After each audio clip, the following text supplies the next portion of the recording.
British curriculum in the humanities is oriented towards the ability to structure the argument, explore questions, give solutions to the problem that might be not entirely correct, but show how the student thinks and defends their ideas.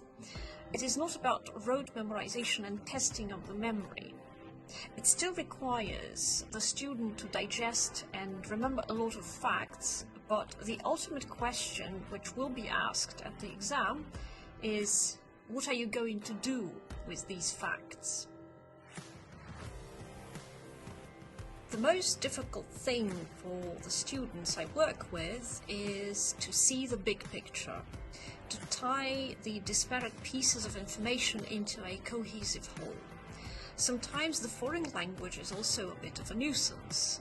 It is very important to learn to write essays in English, but the language difficulties might stand in the way of the thinking process. What you cannot say, you cannot think. I suppose that the Cambridge experience is very individual.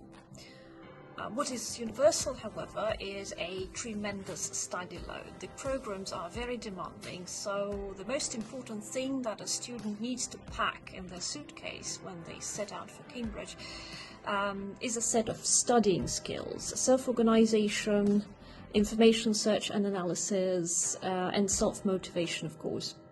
On the other hand, Cambridge provides truly unique opportunities, both in terms of academic study and in terms of personal development.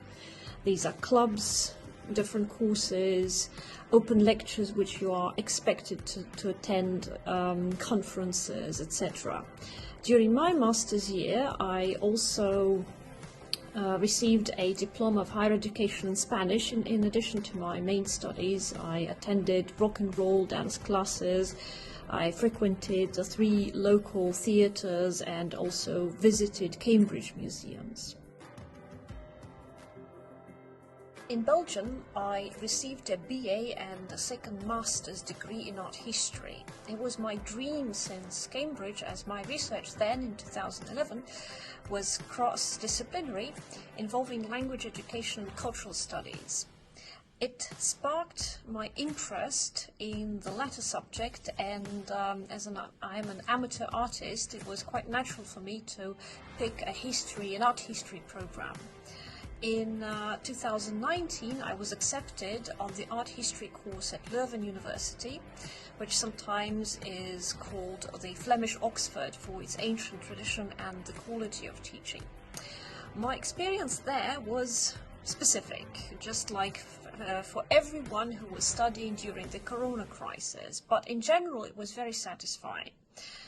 Leuven has a more traditional approach. At the BA level, it is more lecture and exam oriented. I had 7 to 8 exams each semester. While Masters, it is different. It is more oriented to writing research papers and carrying out your own original scientific project. I had personally an extra difficulty as I was studying, taking exams, oral and written, communicating with professors and writing my papers in the Dutch language. And in the humanities, teaching and assessment are also very language-oriented, language-focused. So I advise everyone to pay serious attention to your language skills and also find somebody who could proofread your papers at the university. An Oxbridge student has to have extensive background knowledge in a variety of fields and has to be able to think creatively, to approach problem solving in a non-cliched way. The other thing that might sound itself as a cliche, but it is a very important fact of Oxbridge academic life, the student has to have the skill of organizing their studies in the most efficient way. I have chosen art history because of my long-standing interest in all things cultural and because of my hobby, digital art. I treat my hobby seriously. I study and practice a lot. I attend courses and workshops when I can.